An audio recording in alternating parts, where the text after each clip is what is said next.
தமிழ்நாடு முதலமைச்சர் மு.க.ஸ்டாலின் கையில் ஒரு புதிய சர்வே ரிப்போர்ட் ஒப்படைக்கப்பட்டிருக்கு.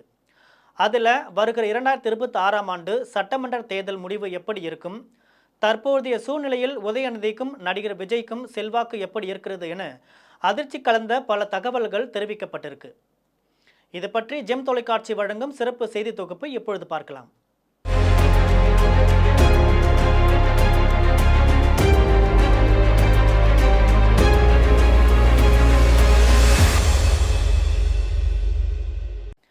திமுக தரப்பில் தமிழ்நாடு முழுவதும் மக்கள் மனநிலை எப்படி இருக்கிறது, வருகிற தேர்தலில் யாருக்கு வெற்றி கிடைக்கும் என்பது போன்ற தகவல்களை சேகரித்து மேல் இடத்திற்கு சொல்லுவதற்காக ஒரு ஐடி விங் தனியாக செயல்பட்டு வருது.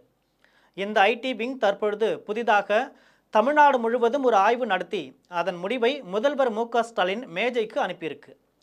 அந்த அறிக்கையில் வருகிற சட்டமன்ற தேர்தலில் மீண்டும் திமுக தான் வெற்றி பெறும், தனி பெரும்பான்மையுடன் மீண்டும் ஆட்சி பொறுப்பை கைப்பற்றும், திமுகவுக்கு மெஜாரிட்டி வாக்குகள் கிடைக்கும் என்பதில் எந்தவித சந்தேகமும் இல்லைன்னு தெரிவிக்கப்பட்டிருக்கு.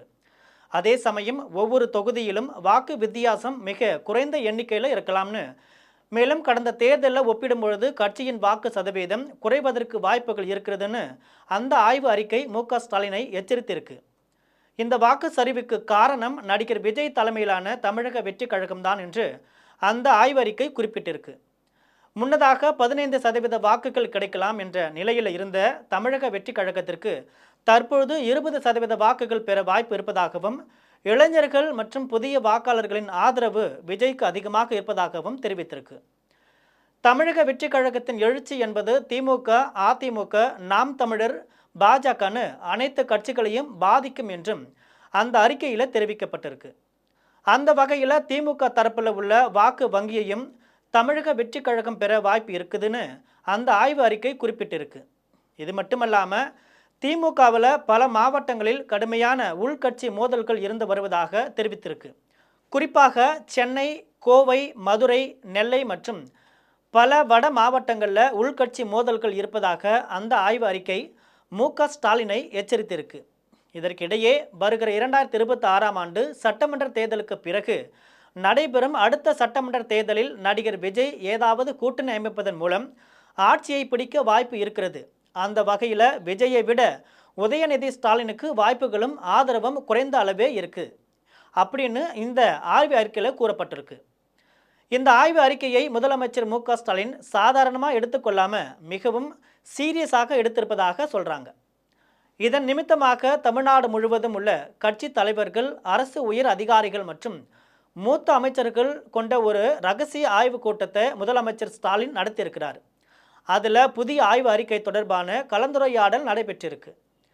மாவட்ட அளவில் உள்கட்சி மோதல்கள் இருக்குமானால் அது தேர்தல் வெற்றியை பாதிக்கும்னு முதலமைச்சர் மு.க.ஸ்டாலின் கருதுகிறார். அதனால் உள்கட்சி பிரச்சனையை உடனடியாக தீர்க்க வேண்டும்னு அவர் முக்கிய அமைச்சர்களுக்கு உத்தரவிட்டிருக்கிறார்.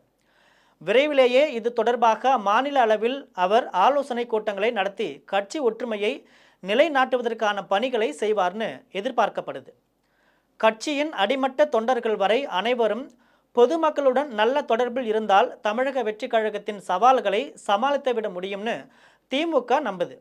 எனவே கட்சி தொண்டர்களை பொதுமக்களுடன் நல்ல நட்பில் இருக்கும்படியாக தனியாக ஒரு ஆலோசனை கூட்டம் நடத்தவும் திமுக மேலிடம் ஏற்பாடுகள் செய்து வருது. புதிய ஆய்வறிக்கையில் சில மகிழ்ச்சியான வெற்றி தகவல்கள் இருந்தாலும் பின்னடைவான தகவல்களை மு.க.ஸ்டாலின் முக்கிய சவாலாக எடுத்துக்கொண்டு அடுத்த கட்டத்திற்கு தயாராகி வருகிறார் என்பதுதான் முக்கிய செய்தியாகும். இதுபோன்ற அரசியல் பின்னணி செய்திகளை அறிந்து கொள்ள ஜெம் தொலைக்காட்சியுடன் எப்பொழுதும் தொடர்பில் இருங்கள். நன்றி, வணக்கம்.